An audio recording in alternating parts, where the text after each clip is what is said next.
Aujourd'hui, nous allons explorer l'histoire fascinante et méconnue de l'alphabétisation au Moyen Âge, une période qui a profondément transformé la manière dont l'humanité a appris à lire et à écrire. Avant de continuer la vidéo, n'oubliez pas de vous abonner à la chaîne pour plus de récits documentaires comme celui-ci.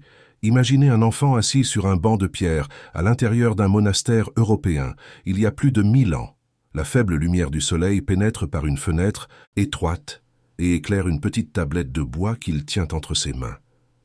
Gravées sur cette surface rustique, les lettres de l'alphabet se présentent devant ses yeux curieux. L'enfant ne le sait pas, mais il participe à une révolution silencieuse, une transformation qui changerait à jamais la relation entre l'être humain et la parole écrite. L'histoire qui se déroule à partir de ce moment est plus riche et plus surprenante qu'on ne pourrait le supposer. Et elle commence bien avant le Moyen Âge, dans un monde antique où apprendre à lire était un acte de pure résistance contre la difficulté. Pour comprendre ce qui a changé durant la période médiévale, il faut d'abord regarder en arrière, vers les civilisations qui ont inventé les premières méthodes d'enseignement de la lecture. En Grèce antique, berceau de l'alphabet occidental, le processus d'alphabétisation était lent, ardu et profondément mécanique. Les enfants grecs commençaient leur voyage par la mémorisation des noms des 24 lettres de l'alphabet. Alpha, bêta, gamma, delta, epsilon. Chaque nom devait être appris par cœur dans l'ordre correct, puis à l'envers. Ce n'est qu'après avoir maîtrisé les noms que l'enfant était présenté aux formes graphiques, d'abord les majuscules, puis les minuscules. La tâche suivante consistait à associer chaque son préalablement mémorisé à sa représentation visuelle. C'était un processus fragmenté qui séparait le son de la forme du sens, et le sens de la compréhension. La méthode était connue sous le nom d'épellation, et elle a perduré pendant des siècles. L'apprenti mémorisait les noms des lettres, puis combinait ces lettres en syllabes, et enfin tentait d'unir les syllabes en mots. Cet enchaînement mécanique formait des lecteurs capables de déchiffrer les lettres une à une, mais qui parvenaient à peine à comprendre le texte dans son ensemble. La lecture qui en résultait était lente, pénible, presque incompatible avec la recherche de signification. Cette même méthode fut héritée par les Romains, qui l'adoptèrent sans modification. Le latin remplaça le grec comme langue d'instruction, mais la mécanique de l'enseignement resta la même. Et il en fut ainsi durant toute l'Antiquité, plus de 1000 ans, pendant lesquels l'humanité enseigna à ses enfants à lire de la même manière. C'est à ce point que l'histoire prend un tournant inattendu, car c'est précisément durant cette période que beaucoup considèrent comme une ère d'obscurité intellectuelle, le Moyen Âge, qu'est apparue l'une des transformations les plus importantes de l'histoire de l'éducation. L'idée que la chute de l'Empire romain d'Occident en 476 ait plongé l'Europe dans des siècles d'ignorance et de régression est l'un des mythes les plus persistants de l'historiographie populaire. La recherche contemporaine a démontré, avec des preuves de plus en plus solides, que la civilisation médiévale fut responsable d'avancées significatives dans divers domaines de la connaissance, et l'alphabétisation en fut l'une d'entre elles. Ce qui s'est produit durant les siècles médiévaux ne fut pas une éclipse intellectuelle, mais une profonde réorganisation du savoir, conduite par de nouvelles institutions, de nouvelles méthodes et de nouveaux protagonistes. Le premier grand changement concerne la méthode même d'enseigner à lire. À un moment donné, durant les premiers siècles du Moyen Âge, des éducateurs liés à l'Église catholique commencèrent à remettre en question l'efficacité de l'épellation héritée de l'Antiquité. On ne sait pas exactement quand ni où cette rupture s'est produite, mais les registres historiques pointent vers l'émergence d'un instrument d'enseignement qui représentait une approche radicalement différente. Des tablettes de bois, avec les lettres de l'alphabet gravées sur leur surface, commencèrent à circuler dans les milieux éducatifs de l'Europe médiévale. Ces tablettes étaient petites, portables et conçues pour être manipulées par les enfants de manière ludique. Souvent, elles étaient attachées par une corde à la taille ou au cou des petits apprentis, qui les portaient sur eux tout au long de la journée, comme s'il s'agissait d'un jouet. La différence par rapport à l'ancienne méthode était fondamentale. Au lieu de mémoriser des noms de lettres abstraits, l'enfant interagissait physiquement avec les symboles, les touchant, les reconnaissant dans différents contextes, se familiarisant avec leur forme de manière graduelle et naturelle. L'alphabétisation cessait d'être un exercice de mémorisation mécanique pour se transformer en une sorte de distraction, un jeu qui intégrait l'apprentissage au quotidien enfantin. Ces tablettes représentaient ce qu'il y avait de plus proche, à cette époque, des abécédaires qui n'apparaîtraient que bien des siècles plus tard. Elles étaient, par essence, un précurseur du matériel didactique moderne, un outil pensé spécifiquement pour faciliter l'apprentissage des enfants. L'incorporation des lettres dans l'univers enfantin se faisait de manière progressive et constante, sans la pression des répétitions exhaustives qui caractérisaient l'ancienne méthode. C'était une avancée remarquable, née d'une sensibilité pédagogique que l'on attribue rarement aux médiévaux. Cependant, comme toute innovation, cette nouvelle méthode se heurtait à des obstacles considérables, et le plus grand d'entre eux était la langue dans laquelle on enseignait. Le latin s'était consolidé au fil des siècles comme la langue universelle de la culture et du savoir en Europe occidentale. C'était la langue de l'Église, de la théologie, de la philosophie, du droit et de la diplomatie. Tous les textes importants étaient écrits en latin, et c'est dans cette langue que les enfants médiévaux apprenaient à lire. Le problème est que le latin, pour l'immense majorité de la population européenne, était une langue étrangère. Les familles paysannes de France parlaient des dialectes qui donneraient naissance au français moderne. Dans la péninsule ibérique, les langues qui évolueraient vers le portugais, le castillan et le catalan commençaient déjà à se différencier. En Angleterre, le vieil anglais se mélangeait aux influences nordiques et normandes. Dans chaque région d'Europe, la langue parlée au quotidien était différente de celle enseignée dans les écoles et les monastères. Pour un enfant qui grandissait en entendant et en parlant une langue régionale, être alphabétisé en latin revenait à apprendre à lire dans une langue complètement inconnue. Cette barrière linguistique créait inévitablement du désintérêt et de la frustration.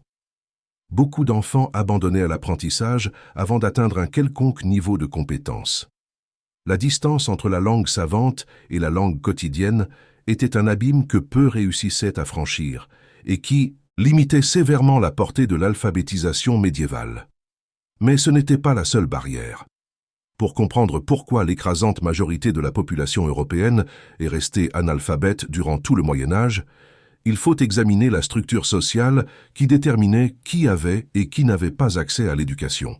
Et pour cela, il était nécessaire d'entrer dans l'univers qui, plus que tout autre, a façonné la vie intellectuelle de l'Occident médiéval. L'univers des monastères.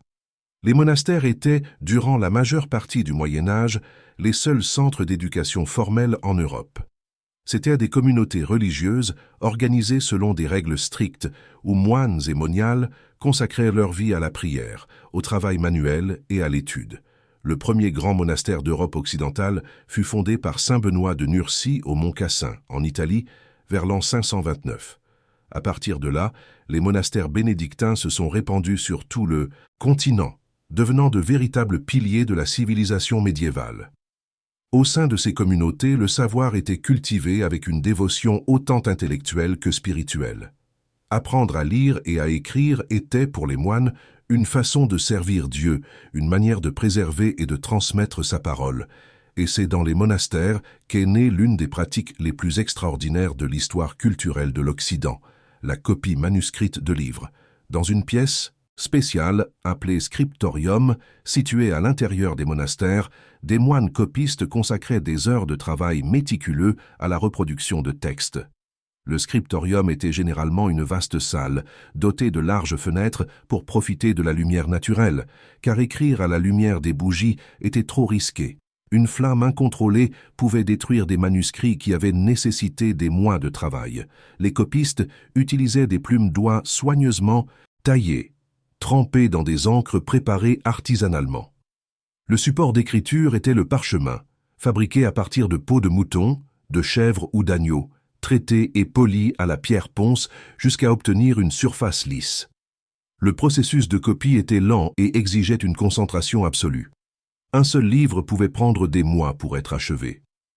De nombreux manuscrits étaient ornés d'enluminures, des peintures délicates qui décorèrent les pages avec une richesse visuelle impressionnante. Le terme enluminure dérive du latin illuminare, et fait référence à l'usage de feuilles d'or qui faisaient briller les pages lorsque la lumière se reflétait sur elles. Les couleurs étaient obtenues à partir de sources naturelles, des pigments extraits de plantes, de minéraux et même d'insectes. Dans la chaîne de production du scriptorium, différents moines exerçaient des fonctions spécifiques. Le copiste, responsable de l'écriture du texte, le rubricateur, chargé des crines, les trines ornées, et l'enlumineur, qui créait les illustrations. Tout ce travail était coordonné par le bibliothécaire, qui décidait quel texte serait copié.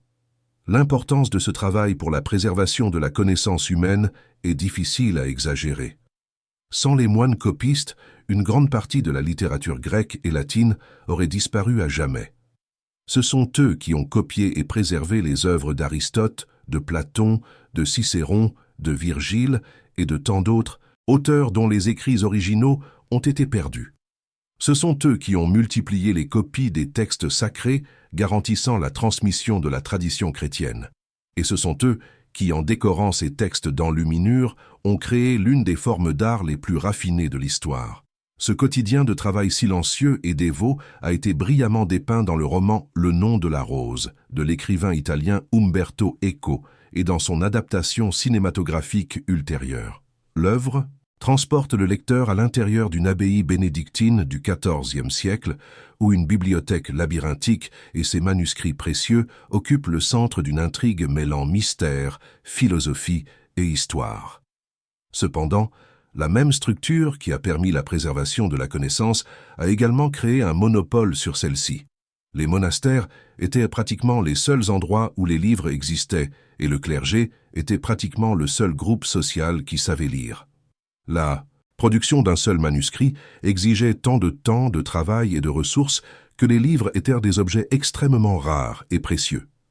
Posséder un livre était un privilège réservé à l'Église et, en de très rares occasions, à la plus haute noblesse. Pour l'immense majorité de la population, incluant les paysans, les artisans et même de nombreux membres de l'aristocratie, le monde de la parole écrite demeurait complètement inaccessible. La raison de cette exclusion allait au-delà de la simple rareté des livres. La structure sociale du Moyen-Âge déterminait, avec une précision presque mathématique, qui aurait accès à l'éducation et qui ne l'aurait pas. Les centres éducatifs étaient des institutions catholiques et l'entrée y était conditionnée, en pratique, par la décision de suivre la vie religieuse. Les règles d'héritage de la noblesse jouaient un rôle décisif dans ce processus. Dans la plupart des royaumes européens, le titre de noblesse et les biens d'une famille étaient transmis exclusivement au fils aîné selon le principe du majorat. Les frères cadets se retrouvaient sans terre, sans titre et sans perspective définie. Deux options s'offraient à eux, chercher fortune comme chevaliers errants en offrant leurs services militaires à différents seigneurs, ou entrer dans la vie religieuse où ils trouveraient refuge, subsistance et, par conséquent, éducation. Pour les femmes de la noblesse, la situation était tout aussi restrictive. Le mariage exigeait le paiement d'une dot au futur mari, un coût que beaucoup de familles ne pouvaient assumer qu'une seule fois. Ainsi, il était courant que seule la fille aînée soit destinée au mariage, tandis que les sœurs cadettes étaient orientées vers les couvents où elles prenaient le voile. La vie ecclésiastique n'était donc, pour de nombreux membres de la noblesse, pas une vocation, mais une imposition des circonstances économiques et sociales. Et c'était à l'intérieur des murs des monastères et des couvents que ces personnes trouvaient la seule réelle opportunité d'apprendre à lire et à écrire. Pour les paysans, qui constituaient la grande majorité de la population, même cette voie n'était pas disponible. Attachés à la terre par le système féodal, sans ressources et sans mobilité sociale, les paysans vivaient et mouraient sans jamais avoir de contact avec la parole écrite. L'analphabétisme était la norme, pas l'exception. Même parmi les Chiens, niveaux les plus élevés de la hiérarchie sociale, l'alphabétisation était loin d'être universelle. Il existe des registres historiques qui révèlent une donnée surprenante. Même lors de la transition vers l'époque moderne, quand les premiers États nationaux commencèrent à se former, certains rois étaient analphabètes. Ces monarques entretenaient des bibliothèques non parce qu'ils savaient lire, mais parce que les volumes représentaient le pouvoir et le prestige. Et c'est dans ce contexte que l'importance des enluminures devient encore plus évidente. Dans un monde où la plupart des gens ne savaient pas lire, les images étaient le principal vecteur de communication. Les illustrations dans les manuscrits n'étaient pas de simples ornements. Elles étaient des outils de transmission de connaissances, des messages visuels qui pouvaient être compris par un public bien plus large que celui des mots écrits. Les enluminures racontaient des histoires bibliques, représentaient des scènes du quotidien, illustraient des concepts théologiques et moraux. Elles étaient le langage universel d'une époque où l'écriture était le privilège de quelques-uns. Ce panorama a commencé à changer de manière significative au XVe siècle lorsqu'une invention allait transformer à jamais l'histoire de l'humanité. Vers 1455, dans la ville allemande de Mayence, un orfèvre nommé Johannes Gutenberg acheva le développement de l'imprimerie à caractère mobile. Ce qu'il a créé était un système combinant des caractères métalliques réutilisables avec une presse mécanique et une encre spéciale à base d'huile, rendant possible la production de multiples copies d'un texte avec une rapidité qu'aucun copista ne pouvait égaler. Son premier grand projet fut l'impression d'une Bible en latin, connue sous le nom de Bible à 42 lignes, considérée encore aujourd'hui comme l'une des plus grandes réalisations de la typographie. L'impact de l'imprimerie fut extraordinaire. Le coût de production des livres s'effondra. Ce qui exigeait auparavant des mois de travail manuel pouvait désormais être réalisé en une fraction de temps. Les livres qui étaient autrefois rares et inaccessibles commencèrent à circuler en quantité de plus en plus importante. La conséquence fut une augmentation significative du nombre de lecteurs et une demande croissante d'alphabétisation. Pour la première fois, apprendre à lire cessait d'être une nécessité restreinte au clergé pour devenir une aspiration de secteur de plus en plus large de la société. L'imprimerie avait brisé le monopole que l'Église maintenait sur le livre. Avec l'augmentation de la demande d'alphabétisation, de nouvelles méthodes d'enseignement commencèrent à apparaître, portées par les possibilités qu'offrait l'imprimerie. L'un des premiers reflets de cette ère nouvelle fut l'apparition de manuels dédiés à l'enseignement de l'écriture. En 1522, un copiste et créateur de de caractères italiens nommé Ludovico degli Arrighi publia à Rome un petit volume de 32 pages intitulé « La Operina ».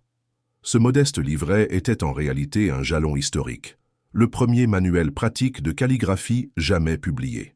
Arrighi, qui travaillait comme scribe à la chancellerie apostolique du Vatican, dédia La Operina à l'enseignement de l'écriture chancelière, le style de calligraphie utilisé dans les documents officiels du Saint-Siège, qui deviendrait connu sous le nom d'écriture italique. Le manuel était composé de pages imprimées à partir de gravures sur bois créées par l'artiste Ugo da Carpi, reproduisant avec fidélité les traits calligraphiques d'Arrighi. C'était un outil pensé pour enseigner l'art de l'écriture à un large public, sans nécessité d'une instruction en personne par un maître calligraphe. La Operina devint un modèle pour d'innombrables manuels de calligraphie qui suivirent dans les siècles postérieurs et l'écriture italique qu'il enseignait continue d'être pratiquée et étudiée aujourd'hui. Plus d'un siècle plus tard, un autre penseur porterait l'innovation pédagogique à un niveau encore plus élevé. Jan Amos Komensky, plus connu sous son nom latinisé Comenius, était un éducateur et théologien né en Moravie, dans l'actuelle République tchèque, en 1592. Comenius a vécu dans une Europe déchirée par les guerres de religion et les conflits politiques, mais il a consacré sa vie à la recherche d'une éducation universelle et pacificatrice. En 1658, il publia à Nuremberg, en Allemagne, une œuvre qui révolutionnerait l'enseignement enfantin, l'Orbis Sensualium Pictus, ou Le monde sensible en images. C'était le premier livre didactique largement utilisé qui combinait des textes avec des illustrations, un concept qui nous semble aujourd'hui évident, mais qui représentait à l'époque une rupture complète avec la tradition pédagogique en vigueur. L'Orbis Pictus contenait 150 illustrations accompagnées de textes simples en latin et en allemand, couvrant une gamme encyclopédique de sujets, animaux, plantes, éléments de la nature, activités humaines, métiers, coutumes et concepts religieux. Chaque image était accompagnée de lettres et de chiffres qui la reliaient au texte correspondant, créant une relation directe entre le visuel et le verbal. La méthode de Comenius partait d'un principe fondamental. L'enseignement devait respecter la nature de l'enfant et engager ses sens. La mémorisation mécanique devait céder la place à un apprentissage actif, basée sur l'observation et l'expérience. L'Orbis Pictus était la matérialisation de cette philosophie, un livre qui invitait l'enfant à explorer le monde à travers des images, associant chaque mot à une représentation visuelle qui lui donnait du sens. L'œuvre fut traduite dans plus de 26 langues et publiée dans plus de 200 éditions au cours des 3 siècles suivants. Dans des Mount Dissensit, régions d'Allemagne dévastées par la guerre de 30 ans, des mères apprirent à lire à leurs enfants en utilisant ces pages. L'apparition de ces nouvelles méthodes et de ce matériel d'enseignement était inséparable d'une transformation culturelle plus vaste en Europe. L'une de ces dimensions les plus importantes était l'ascension des langues nationales au détriment du latin. Durant tout le Moyen Âge, le latin avait fonctionné comme la langue franque du monde intellectuel. Tous les textes académiques, théologiques et juridiques étaient rédigés en latin, et les cours dans les universités étaient dispensés dans cette langue. Le latin garantissait la communication entre les savants de différentes régions, mais créait en même temps une barrière entre la culture lettrée et la population en général. Cette barrière commença à se rompre graduellement au cours des XVe et XVIe siècles, à mesure que des écrivains se mirent à produire des œuvres dans leur langue maternelle. Un moment particulièrement symbolique de cette transition se produisit au XVIIe siècle, lorsque le philosophe français René Descartes décida d'écrire le discours de la méthode en français et non en latin. Publié en 1637 aux Pays-Bas, le discours proposait une nouvelle méthode pour conduire la pensée rationnelle. Mais le geste culturel qu'il représentait était tout aussi important que le contenu philosophique de l'œuvre.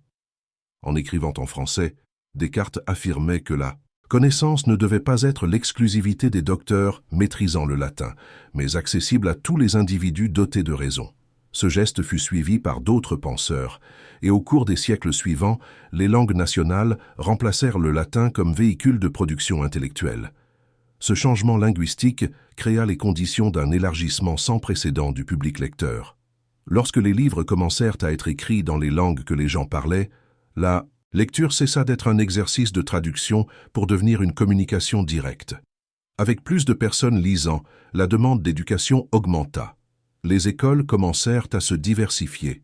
Au XIIe siècle, les premières universités européennes étaient apparues à Bologne, Paris et Oxford, portant l'enseignement au-delà des murs des monastères. Le programme se divisait en 2 cycles, le trivium, qui comprenait la grammaire, la rhétorique et la logique, et le quadrivium, qui englobait l'arithmétique, la géométrie, la musique et l'astronomie. Bien que l'enseignement continuât en latin et que l'influence de l'Église restât forte, les universités représentaient un espace nouveau pour le débat et la systématisation des connaissances. Mais la véritable révolution de l'éducation allait être impulsée par les idéaux des Lumières et par la Révolution française. Le mouvement des Lumières du XVIIIe siècle plaça la raison humaine au centre de toutes les questions et défendit l'éducation comme instrument d'émancipation. Des penseurs comme Voltaire, Rousseau et Diderot soutenaient que la connaissance devait être un droit pour tous les citoyens. Lorsque la Révolution française éclata en 1789, l'un des premiers drapeaux levés fut le droit à l'éducation publique, gratuite et fournie par l'État. En Angleterre, le libéralisme attribuait à l'éducation le rôle d'égalisatrice des opportunités, l'outil capable de permettre à des individus d'origine humble d'atteindre des positions de premier plan par leur propre mérite. Ces idées étaient le résultat d'un processus de plusieurs siècles, et tous les pays d'Europe n'ont pas suivi ce processus au même rythme. Le Portugal, par exemple, portait encore des marques profondes de la mentalité médiévale lorsque ses navigateurs arrivèrent au Brésil en 1500. Le pays se trouvait avec un pied dans le Moyen Âge et l'autre avançant vers la modernité. L'enseignement au Portugal resta sous le contrôle presque absolu de l'Église bien plus longtemps que dans d'autres nations européennes. Les réformes éducatives ne prendraient de l'ampleur qu'au XVIIIe siècle, avec les mesures du marquis de Pombal, qui transféra le contrôle de l'enseignement des jésuites à l'État. Mais ces changements arrivèrent trop tard pour influencer la colonisation du Brésil, qui, durant ses premiers siècles, fut façonnée par une mentalité où l'éducation était le privilège d'un très petit nombre. En regardant en Arrière, on s'aperçoit que l'histoire de l'alphabétisation est aussi l'histoire des barrières qui ont empêché l'accès au savoir et des efforts qui ont été faits pour les renverser. Dans l'Antiquité, la barrière était la méthode, un système d'enseignement si mécanique et aride qu'il transformait la lecture en un supplice. Au Moyen Âge, les barrières se sont multipliées, le latin comme langue d'instruction, la rareté des livres, le monopole de l'Église sur l'éducation, la structure sociale qui condamnait la majorité de la population à l'analphabétisme. L'invention de l'imprimerie a renversé certaines de ces barrières, mais pas toutes. L'ascension des langues nationales a ouvert la voie à un public lecteur plus large, mais l'accès universel à l'éducation n'est devenu possible que lorsque les États modernes ont assumé la responsabilité de garantir ce droit. Chaque étape de ce voyage a été marquée par des figures dont la contribution mérite d'être rappelée. Les Sista, moines copistes anonymes, qui, dans leur scriptoria silencieux, ont préservé le patrimoine intellectuel de l'humanité. Ludovico Arrighi, qui a transformé l'art de l'écriture en un savoir partageable. Johannes Gutenberg, dont l'invention a multiplié les mots comme jamais auparavant. Comenius, qui a osé mettre des images dans les livres pour enfants parce qu'il croyait que l'apprentissage devait être une joie. René Descartes, qui a écrit en français parce qu'il croyait que la raison appartenait à tous. L'histoire de l'alphabétisation au Moyen Âge nous révèle que les siècles dits sombres furent en réalité une période de germination lente mais décisive. Les graines plantées dans les monastères, dans les tablettes d'alphabet suspendues au cou des enfants, dans les scriptoria éclairés par la lumière du soleil, dans les premiers livres imprimés de Gutenberg, dans les pages illustrées de Comenius, toutes ces graines ont fleuri au cours des siècles suivants, donnant naissance au monde lettré dans lequel nous vivons aujourd'hui. C'est une histoire qui nous rappelle que le progrès suit rarement une ligne droite et que la connaissance, une fois allumée, ne s'éteint jamais complètement. Si ce voyage à travers les chemins de la parole écrite a éveillé votre curiosité et touché quelque chose en vous, considérez que cette chaîne existe pour mettre en lumière des histoires comme celle-ci, des récits qui sont restés oubliés entre les pages du temps et qui méritent d'être racontés. Abonnez-vous, laissez votre commentaire en partageant ce qui a le plus attiré votre attention et aidez ce contenu à atteindre plus de personnes qui, tout comme les moines copistes d'autrefois, croient que la connaissance est quelque chose qui mérite d'être préservé et partagé. Chaque mention « j'aime », chaque abonnement, chaque commentaire est comme une nouvelle copie d'un manuscrit, une manière de garantir que ces histoires continuent de vivre et parviennent à ceux qui ont besoin de les entendre.